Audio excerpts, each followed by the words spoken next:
Classic Game Room is brought to you by Ethel the Cyborg Ninja, now on Amazon and Classic Game Room barware. Welcome to a drawing of Lord Karnage. This is Mark, and what I'm working on here is Ethel the Cyborg Ninja Book 2. Doing a second layer of sketches on the iPad Pro with the Apple Pencil. And then when I'm done with most of the storyline, I take these refined sketches and then send them through Creative Cloud over to Photoshop, where I finish them using a Wacom tablet in Photoshop, since that allows me to do more layers and more refinement, and I draw it for print. But the iPad's better for sketching for a few reasons. One, I can sketch anywhere, which really opens things up. I hate just being locked in a studio or like my basement all the time or something. So I do, I just quickly, I do a really quick sketch first, which is the rough lines in the background, to assist with writing the story. Like, I've got the plot in my head for Ethel Book 2 here. You saw the ad for the first book at the beginning of this video. This is the second one. I have the plot. I envisioned the whole thing as a trilogy. It may actually be 4 books. Just, I'm sort of seeing how this is coming together now, but I have like the beginning, the middle, and the end, and this is the middle. This is the beginning of the middle, where Ethel and Jesus, Edit Station 1, and Errol, and Space Scar, and Wind Squid are searching for the 5 missing pieces of Squidtrex, the mighty robot that was destroyed while fighting Mecha Monotremata. And they need to reassemble Squidtrex, because Squidtrex is required to wield the Sword of Oceans, which they need to save the universe, because the universe is being ingested by Vectronics 9000, which is broken monochromatic 1970s video game technology gone bad. And we learn all this in the first book. So I don't want to give away anything if you haven't read the first book, which kicked my ass. I'm actually I'm thrilled with it, because I worked really hard to make it, but I saw a lot of improvement. It was the first book I did straight digital, which was actually really tough. I'd never done digital, but once I figured it out, it's so superior for what I do. Just allows me to move a lot faster, and things look better, because I just have this wealth of digital tools. But it all starts with the storyboarding, which is what I'm doing here. Anyway, so yeah, I have that rough storyboard in the background, and then I just lay in this secondary layer where I'm working out the emotions and stuff. You can see it's at its heart, this is just basically a comic strip. But she goes from being more of like a comic book action hero to a cartoony personality, depending on the frames. But that's the style of the book. So I go through and just do this secondary layer where I really lay down the lines. And then later, in Photoshop, I go over this with a ink layer, where then I really start to finish it. And then after that, I go through with like a final ink layer where I refine everything, add shading, clean it up. And it takes forever. These books take a long time to make, but I'm just doing this for fun. This is just a Sunday evening. I like to draw every day at least a little bit. It's like 2 things I like to do in every day, if I can. I like to go to the gym if possible, and I like to draw. I've been doing I do so much video producing. It's good to break that up with some of these other things. And plus, if you draw every day, you get better. So there she is, just a typical look back. And I think I might add, I've decided, I may add, that's like her super tight space outfit.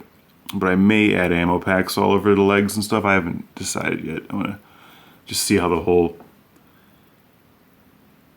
panel, or the whole the first couple pages plays out. So I jumped ahead here a little bit.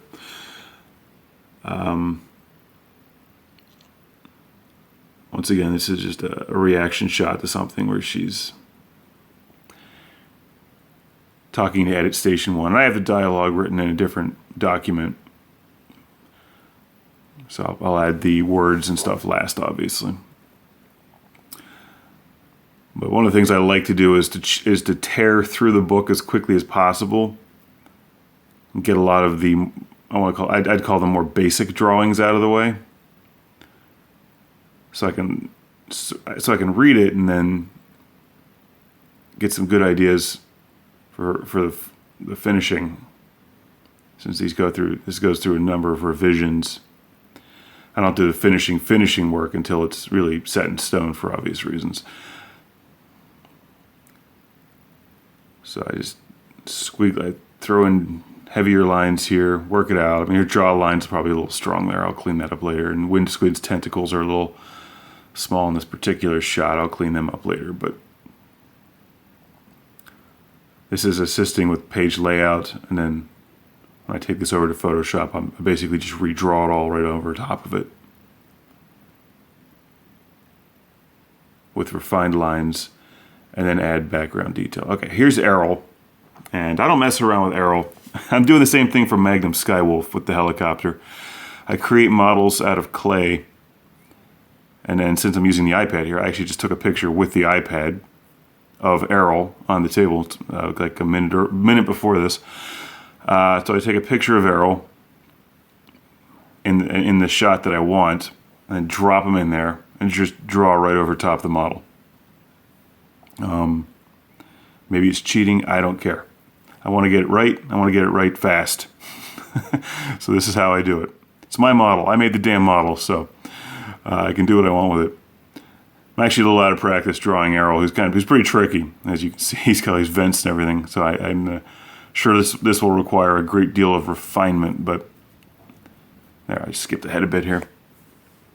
That's the rough drawing of what Errol looks like. And if you read the first book, you get to know Errol pretty well. He's one of the more subdued characters. He's just sort of sarcastic and bitchy, in contrast to Edit Station 1, who's sarcastic and incredibly obnoxious. The two of them befriended each other during the first book. But when it's done there, Errol looks pretty cool. It actually kind of reminds me of the opening shot of Galaxy Rangers, now that I'm looking at it, which is a good thing.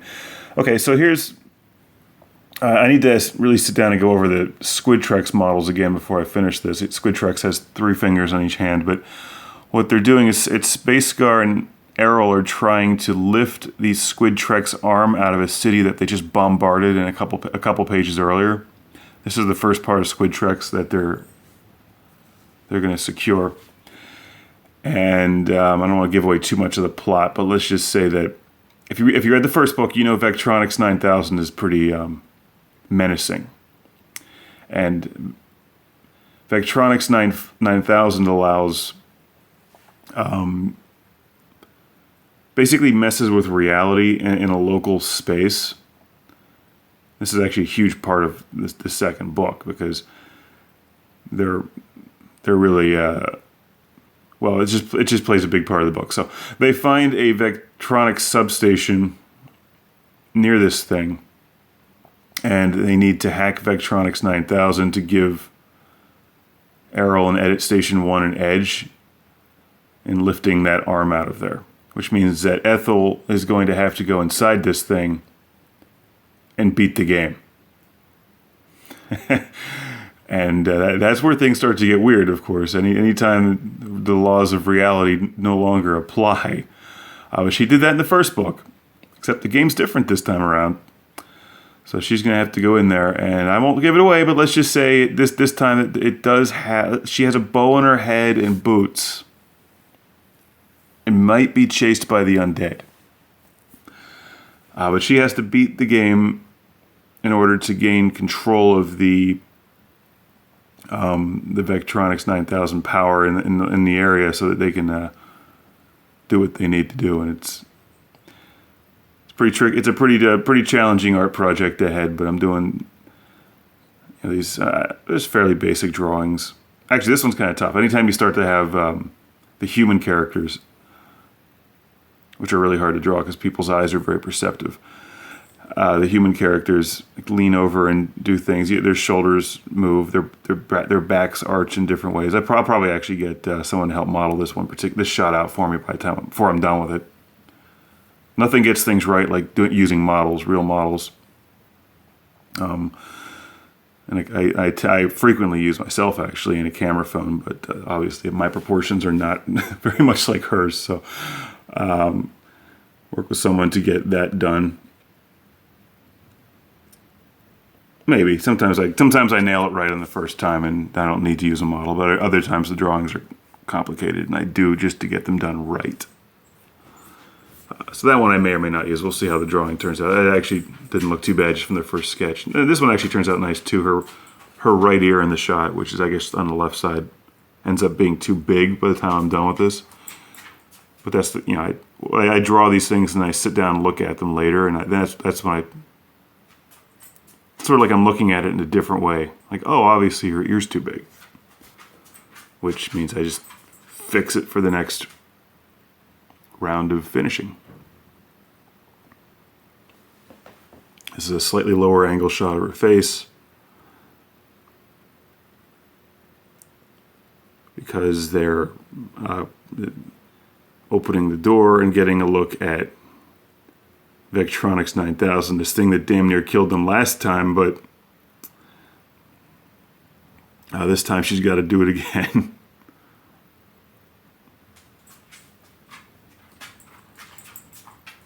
The dog is pacing, right? It's storming outside, so the dog is... You doing all right over there? You look like a mess. Go in the chair. Hop up. Go. Go. Hop up. Go.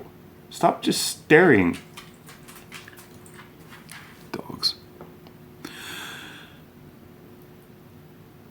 I don't typically do backgrounds that are pacing all around the coffee table. I don't typically do backgrounds that are all that complicated. Backgrounds are not my strength. Better at storyboarding and writing and probably the expressions. But what I like to do is have a master frame where I show the background and then do simpler panels for a lot of the other, or do simpler backgrounds or no background for a lot of the other shots.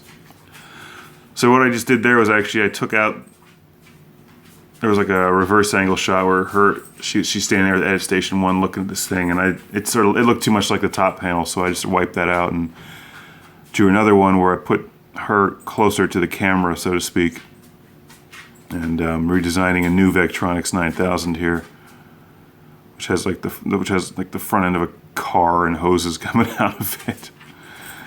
They all kind of look like this, these giant capacitors or something.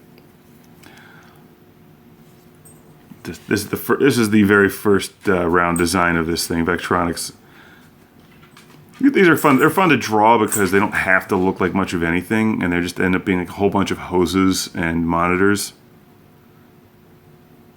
which look pretty cool in high contrast. Like the background is just gonna be black. And they just look kind of cool like that. It sort of pops out of the darkness. The first book was a bitch because I was basically creating all this stuff. And this time around,